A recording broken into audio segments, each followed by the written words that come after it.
dilahirkan di Kota Lahad, sebuah kota kecil di Provinsi Sumatera Selatan, pada 21 Mei 1979. Darwis tidak terlahir dari keluarga kaya. Orang tuanya sehari-hari bekerja sebagai petani dan memiliki banyak anak.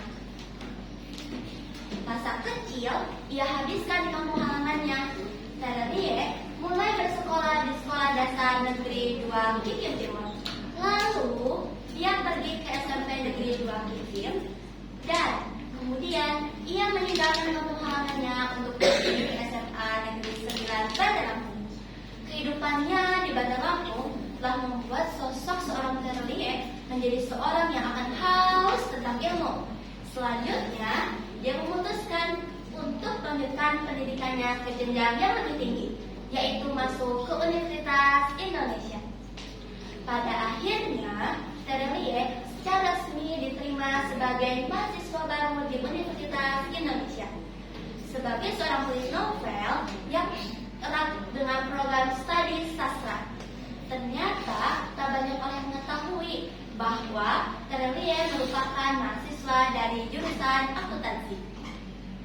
Setelah menyelesaikan kuliahnya, Terelie ternyata tidak bekerja di sebuah perusahaan yang memiliki keterkaitan dengan dunia sastra atau penulisan.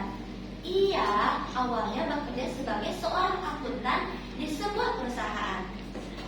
Terelie terkenal menyukai penampilan sederhana. Ia sering terlihat mengenakan pakaian santai dan tidak formal ketika pergi ke berbagai acara. Selain itu, Terelie juga selalu hampir menolak untuk berfoto selfie untuk para penggemarnya. Terelie mampu menulis hampir semua jenis karya sastra, seperti yang melihat dari novel yang laris, yaitu Hafalan Sholat Dia Bisa. Hafalan Sholat Bisa juga memiliki cerita tentang bencana tsunami Aceh pada tahun 2004.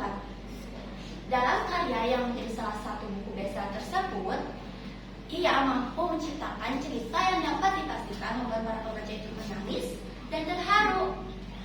Selain bestseller, novel Hafalan Sholat Bisa juga berhasil tayang ke layar lebar, bahkan menjadi salah satu film yang paling digemari penonton. Film yang pertama kali tayang pada 22 Desember 2011 ini berhasil menggait lebih dari 600.000 penonton. Kemudian, Terelie juga menunjukkan kemampuan menulis yang beragam, seperti novel Negeri Para Berdebah dan Negeri di Ujung Tanduk.